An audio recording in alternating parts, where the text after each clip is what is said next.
신약성경 빌립보서 4장 4절에서 9절까지 말씀입니다.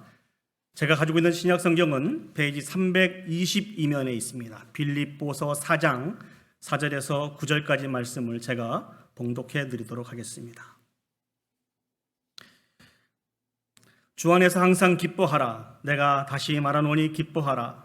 너희 관용을 모든 사람에게 알게 하라. 주께서 가까우시니라. 아무것도 염려하지 말고 다만 모든 일에 기도와 간구로 너희 구할 것을 감사함으로 하나님께 아뢰라. 그리하면 모든 지각에 뛰어난 하나님의 평강이 그리스도 예수 안에서 너희 마음과 생각을 지키시리라. 그토록 형제들아, 무엇에든지 참되며 무엇에든지 경건하며 무엇에든지 오르며 무엇에든지 정결하며 무엇에든지 사랑받을 만하며 무엇에든지 칭찬받을 만하며 무슨 덕이 있든지 무슨 기림이 있든지 이것들을 생각하라. 너희는 내게 배우고 받고 듣고 본 바를 행하라. 그리하면 평강의 하나님이 너희와 함께 계시리라. 아멘. 스티브 브라운이라고 하는 사람이 쓴 하나님을 누리는 기쁨이라고 하는 책 내용을 여러분에게 잠시 소개해 드릴까 합니다. 최근에 뉴욕을 방문했다가 올랜도 집으로 돌아올 때에 섬뜩한 경험을 했다. 비행기를 타고 돌아오는데 폭우를 동반한 엄청난 천둥과 번개가 쏟아졌다. 내 옆에 젊은 엄마가 앉아 있었고 그녀는 어린 아들을 무릎에 안고 있었다. 나는 몹시 무서웠지만 애써 태어난 척했다. 여러분들 이런 경험이 있으시죠? 저도 그랬던 것 같아요. 애써 태어난 척했던 경험이 있었던 것 같습니다. 비행 중에 가장 흥미로운 것은 그 어린 아이였다. 아이는 그런 상황을 전혀 무서워하지 않고 오히려 엄마와 즐거운 시간을 보내기에 바빴다. 함께 장난을 치는가 하면 비행기가 난기류를 만나 심하게 흔들릴 때도 재미있다는 듯 깔깔대며 웃었다. 그리고 더욱 놀라운 것은 폭풍으로 기체가 가장 심하게 요동치던 그 시간에도 엄마의 가슴에 안겨 자고 있었다는 사실이다. 그 다음부터가 좀 중요합니다. 그 비행기에 탔던 어린아이가 심한 폭풍 속에서도 엄마의 품에 안겨 잠을 자기 위해 어떤 자격이나 조건이 필요했던 것은 아니다. 전날에 자신이 했던 나쁜 짓들을 용서받아야만 잘 수 있다든지 엄마에게 아름답다거나 훌륭하다 등의 안부를 떨어야만 잘 수 있는 것도 아니다. 그저 엄마와 함께 있다가 졸리면 가슴에 기대어 자면 그만이다. 많은 것들을 우리로 하여금 생각나게 한 그런 글인 것 같습니다. 저희들은 지금 계속해서 빌립보서를 묵상하고 있습니다. 사도 바울이 이 빌립보서를 기록하면서 강조하고 계속 반복하고 있는 그런 주제가 바로 기뻐하라입니다. 빌립보서 전체의 내용을 살펴볼 때 약 한 18번 정도 기뻐하라라고 하는 이 말이 기록이 되어 있는 것 같습니다. 오늘 저희들이 읽었던 빌립보서 4장 4절 말씀에도 사도 바울은 이 부분을 강조하고 있습니다. 주 안에서 항상 기뻐하라. 내가 다시 말하노니 기뻐하라 라고 이렇게 사도 바울은 이야기하고 있습니다. 상식적으로 볼 때 사도 바울은 지금 기뻐할 수 있는 그런 상황이 아니었습니다. 그런데 그럼에도 불구하고 어떻게 사도 바울은 이렇게 기쁨을 누릴 수 있고 빌립보 교회 성도들에게 기뻐하라고 이야기할 수 있을까요? 그 답은 저 본문에 다시 기록이 되어 있습니다. 주 안에서 항상 기뻐하라라는 것입니다. 사도 바울은 주 안에 있었던 사람입니다. 그렇기 때문에 주님이 주신 그 기쁨을 받아 누릴 수 있었던 것입니다.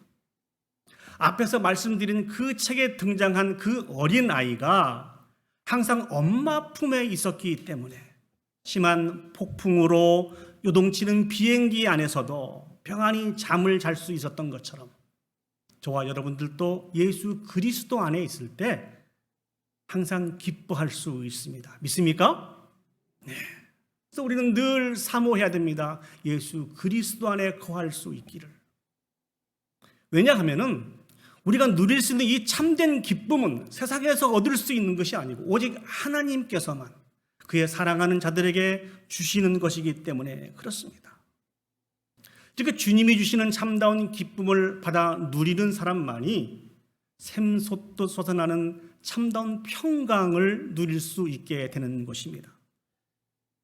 그러나 하나님이 허락하신 우리의 인생을 되돌아볼 때 늘 기뻐하고 평강을 누릴 수 있는 것은 아닌 것 같습니다. 때로는 기쁨을 빼앗기기도 하고 평강을 누리지 못할 때도 종종 있는 것 같습니다. 그래서 오늘 사도 바울은 우리가 어떻게 하면 기쁨의 삶을 살 수 있을까? 어떻게 하면 평강을 누릴 수 있을까? 오늘 본문을 통해서 우리에게 권면해 주고 있습니다. 간절히 소망하는 것은 하나님이 주시는 참 평강을 누리며 살기를 간절히 소원합니다. 그 삶이 어떤 삶인지 오늘 본문을 통해서 세 가지만 간단하게 생각해 보기를 원합니다. 그 첫 번째는 관용을 베푸는 삶입니다. 한번 따라서 해보시겠습니다. 관용을 베푸는 삶. 우리가 기쁨을 빼앗기고 평강을 누리지 못하는 많은 이유가 있습니다만 사람과 사람의 관계가 깨어질 때 기쁨을 빼앗기고 평강을 누리지 못하는 것 같습니다. 하나님과 우리의 관계가 깨어지면은 사람과 사람의 관계도 깨어지게 됩니다. 특별히 이 빌립보 교회는 서로 한 마음을 품지 못하고 인간 관계가 파괴됨으로 말미암아 매우 어려운 시간들을 보내고 있었습니다. 이와 같은 사실들을 너무나 잘 알고 있었던 사도 바울은 오늘 본문을 통해서 다시 한번 파괴된 인간 관계를 회복시키기를 원하였습니다. 그렇다고 한다면 어떻게 하면 깨어진 인간 관계가 회복될 수 있을까요? 오늘 본문 5절 말씀은 이렇게 기록하고 있습니다. 너희 관용을 모든 사람에게 알게 하라. 주께서 가까우시니라.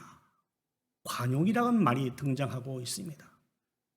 사랑하는 여러분, 관용이라고 하는 이 말을 어떻게 이해하고 계십니까? 관용이라고 하는 이 말은 박해 중에서도 온유함을 가질 수 있는 이 마음이 바로 관용이라고 하는 말입니다.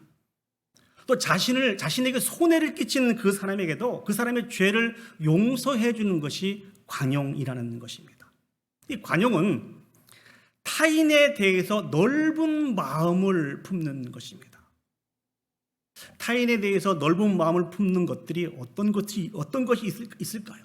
남의 허물들을 너그럽게 용서해주고 이해해주고 또 따뜻하게 품어주는 일을 말하고 있습니다. 상대방을 서로 이해해주고 용납해주면 서로가 힘을 얻게 되어 있습니다. 그렇지 않습니까? 서로가 기쁨을 소유할 수 있습니다.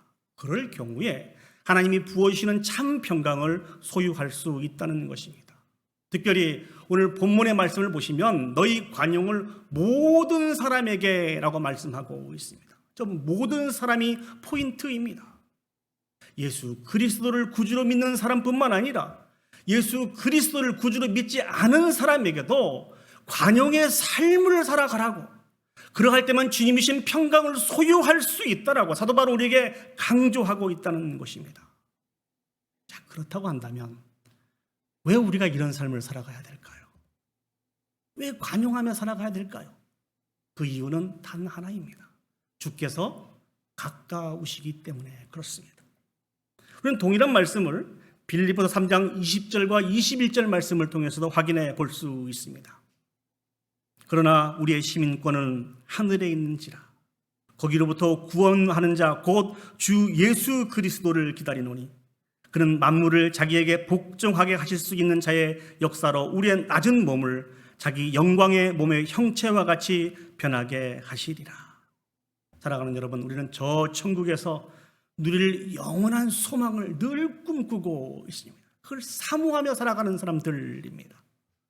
저 천국에서 누릴 영원한 소망을 생각할 때 우리는 이 땅에서 여유 있는 삶을 살아갈 수 있어요. 그렇지 않습니까?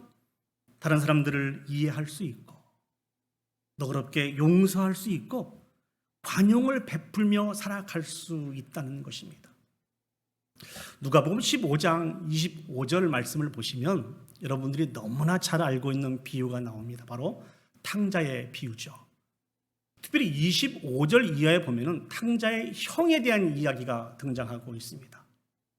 아버지의 재산을 가지고 가서 화랑방탕한 삶을 살았던 이 탕자가 아버지에게 돌아오죠.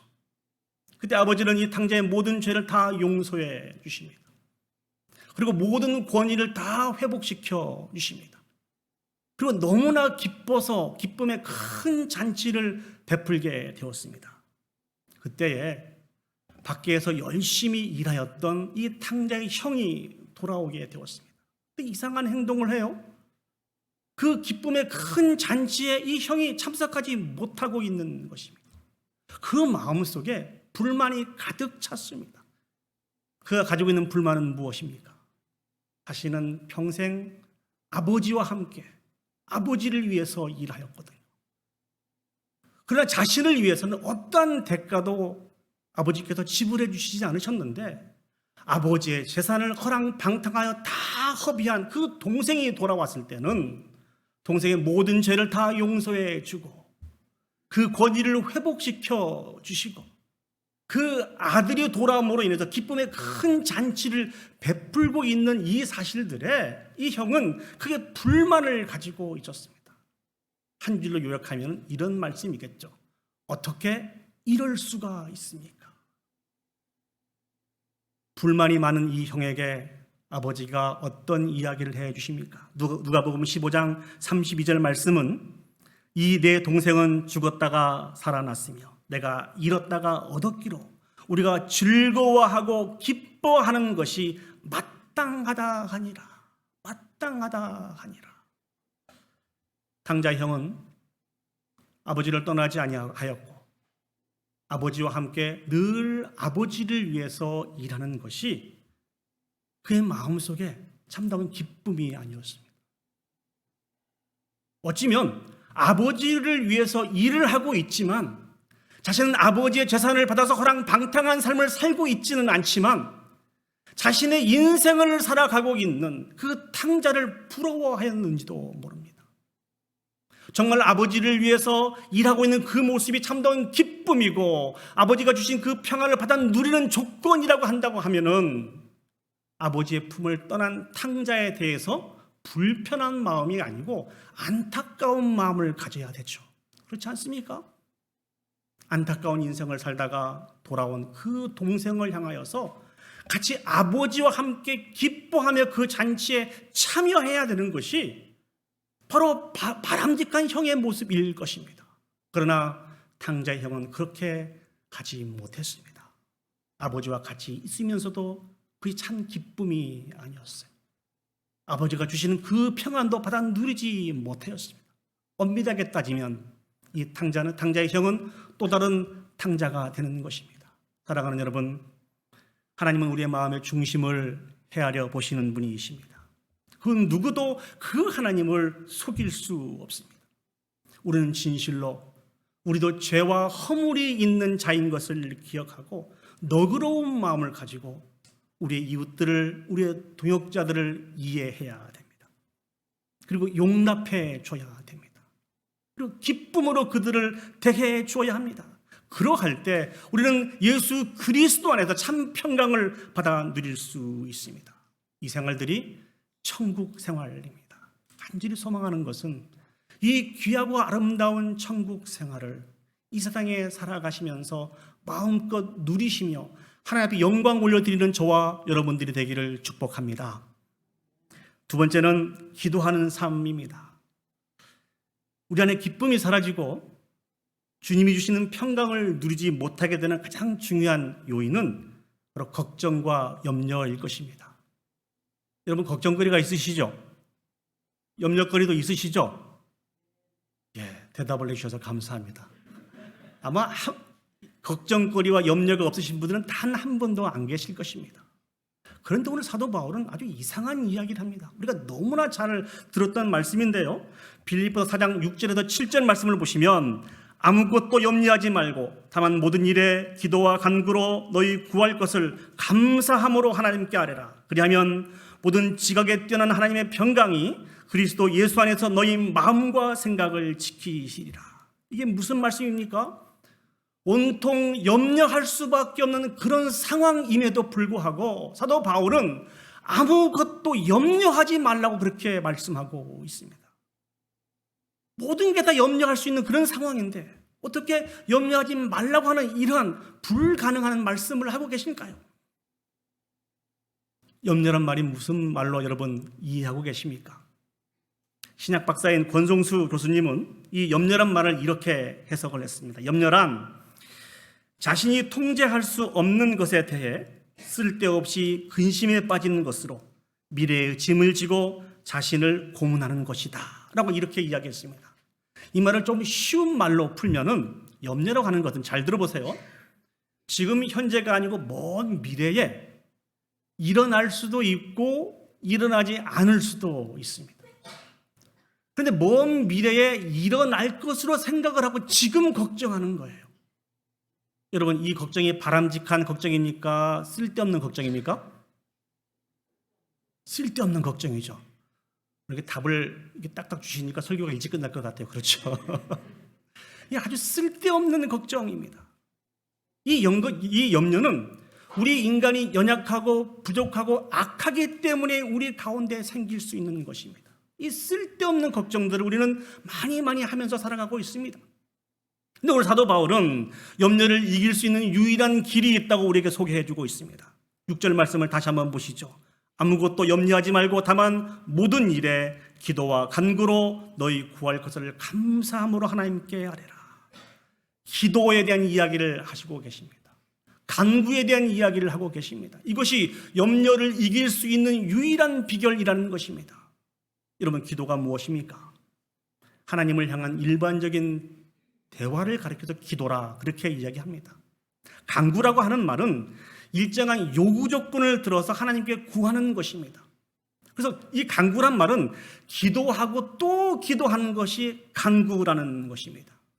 사랑하는 여러분, 우리가 이 세상을 살아갈 때 많은 문제들을 만나게 되는데 이 많은 문제들을 가지고 세상적인 방법으로 해결하려고 할 때 우리에게 나타나는 것이 염려와 걱정입니다. 그러나 이 많은 문제를 하나님께 맡기며 하나님의 방법으로 해결하려고 할 때 우리에게 나타나는 것이 기도이며 간구라고 하는 이 사실들을 꼭 기억했으면 좋겠습니다. 그러면서 사도 바울이 덧붙인 게 있습니다. 이 기도를 어떻게 해야 되느냐? 감사함으로 하나님께 아뢰라 그렇게 말씀하고 있습니다. 감사함으로 하라고 하는 말씀은 무슨 말씀일까요? 우리의 모든 기도를 들어주시고 하나님께서 응답해 주실 것이라고 하는 이런 확신을 가지고 하는 것이 바로 기도라는 것입니다. 우리가 많은 시간 하나님 앞에 기도하고 있습니다만 그곳에 감사함이 빠지면 우리의 모든 기도는 염려와 걱정에 불과한 기도밖에 안 됩니다. 그러나 하나님에 대한 분명한 믿음을 가지고 확신을 가지고 하나님 앞에 기도하게 될 때 그것에 놀라운 기쁨과 평안이 우리에게 주어진다고 하는 이 사실들을 사랑하는 여러분 꼭 기억을 했으면 좋겠습니다. 하나님에 대한 믿음을 가지고 감사한 마음으로 기도하게 될 때 모든 지각에 뛰어나신 하나님의 평강이 그리스도 예수 안에서 우리의 마음을 지키신다고 말씀해주고 있습니다. 감사한 마음으로 기도하게 될 때 우리 마음속에 가득 차있던 모든 염려와 걱정과 근심이 사라지게 되고 주님이 주시는 평강을 받아 누릴 수 있다는 것입니다. 기도의 결국은 평강입니다. 이 진리를 마음에 새기시고 매 순간순간 기도의 자리에 나갈 수 있는 저와 여러분들이 될 수 있었으면 좋겠습니다. 그럴 때 우리는 기쁨을 빼앗기지 않을 수 있습니다. 평강의 삶을 살아갈 수 있습니다. 하나님은 우리의 기도를 들으시고 우리에게 응답하시는 정말 좋으신 하나님이십니다. 믿습니까? 아멘. 마지막으로 생각해 보기를 원하는 것은 생각하고 행동하는 삶을 살아가는 것이 평강을 누리는 삶이라는 것입니다. 오늘 8절 말씀을 한번 보시도록 하시겠습니다. 그때로 형제들아 무엇이든지 참되며 무엇이든지 경건하며 무엇이든지 옳으며 무엇이든지 정결하며 무엇이든지 사랑받을 만하며 무엇이든지 칭찬받을 만하며 무슨 덕이 있든지 무슨 기림이 있든지 이것들을 생각하라. 특별히 여기서 말씀하고 있는 기림이라고 하는 단어는 칭찬이나 칭찬받을 만한 어떤 것을 이야기해 주고 있습니다. 이러한 것들이 있을 때 어떻게 하라고요? 생각하라는 것입니다. 생각하라. 그 우리는 이렇게 정리해 볼 수 있습니다. 그럼 무엇이 참되고 무엇이 경건하고 무엇이 옳은 것일까? 무엇일까요, 사랑하는 여러분? 그렇게 생각할 수 있는 그런 생활의 기준이 무엇일까요? 그것은 하나님의 말씀이라는 것입니다. 사도 바울은 4장 9절 말씀을 통해서 우리에게 이렇게 교훈하고 있습니다. 너희는 내게 배우고 받고 듣고 본바를 행하라. 그리하면 평강의 하나님이 너희와 함께 계시리라. 이와 같은 것들을 생각하고 행동해야 된다는 것입니다. 여러분, 그거 아십니까? 우리가 깊이 생각하면 거기서 행동이 나옵니다. 생각은 행동을 낳고요, 행동은 습관을 낳습니다. 습관은 우리의 인격을 낳게 되어 있습니다. 다시 한번요. 생각은 행동을 낳고, 행동은 습관을 낳고, 습관은 그 사람의 인격이 되어집니다. 그렇기 때문에 우리는 하나님의 말씀을 통하여서 무엇이 참되고 경건하고 옳고 정결하며 칭찬받을 것인지 늘 생각해야 되고, 늘 우리의 입술을 통해서 이야기해야 되고, 우리의 행동으로 그 삶을 쫓아 살아가야 된다는 것입니다. 그렇게 할 때야만이 하나님의 것으로 우리 안에서 충만하게 채워질 수 있다고 하는 이 사실들을 사랑하는 여러분 기억했으면 좋겠습니다.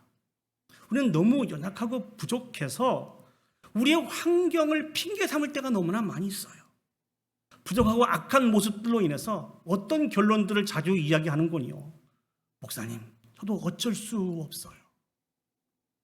저도 그렇게 하고 싶진 않은데 어쩔 수 없는 것 같아요. 그냥 놔두세요. 마음 흘러간 대로 살게. 그래서 사랑하는 여러분, 그것은 정답이 아닙니다. 하나님 왜 그렇게 말씀하고 계시지 않아요? 하나님의 거룩한 성품을 생각하고 행동으로 옮기게 될 때 예수 그리스도의 장성한 분량에 이르기까지 우리가 성장할 수 있다고 분명하게 우리에게 말씀하신 분이 하나님이십니다. 여러분, 맹모 삼천지교란 말을 아시죠? 오늘 대답을 너무 잘해주시네요. 맹자의 어머니가 그 아들을 위해서 3번 이사했다는 거 아닙니까?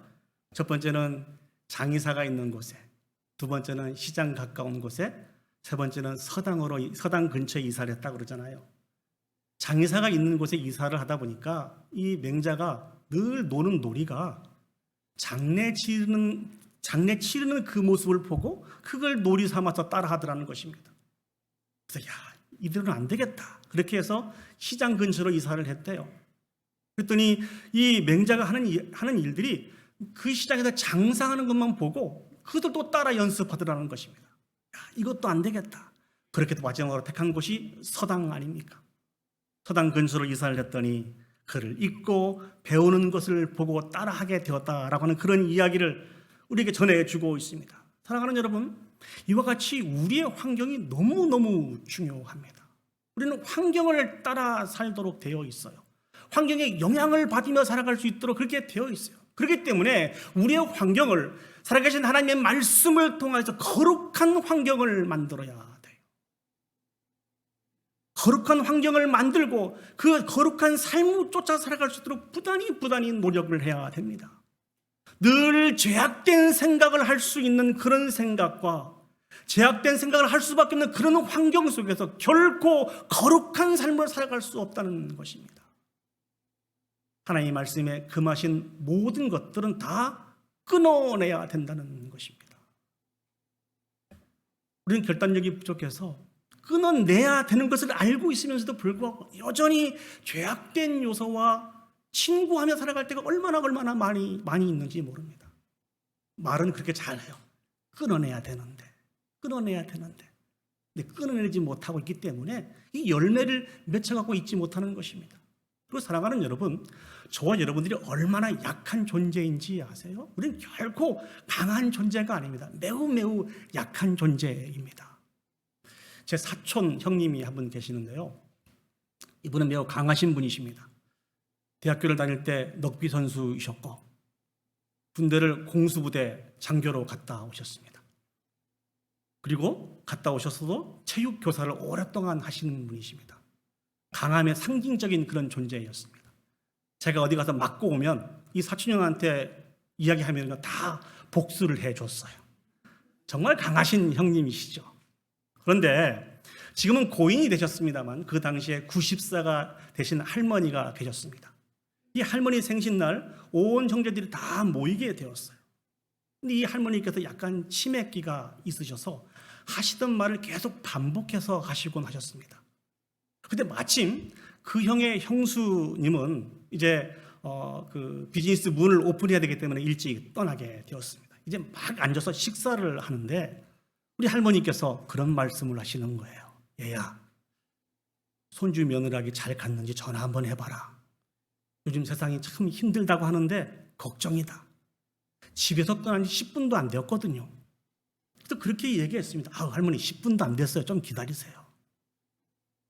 그래? 또 식사를 하시다가 조금 시간이 지나다가 또 질문을 하는 겁니다. 그렇게 물어보시는 거예요. 얘야, 세상이 하도 험한데 손주 며느리가 잘 도착했는지 다시 한번 전화해봐라. 시간을 놓고 봤을 때 아직 도착할 시간이 아니었거든요. 근데 하도 재촉을 하시니까 전화를 한번 해봤습니다. 당연히 전화를 받을 수가 없죠. 아직 도착할 시간이 안 됐기 때문에.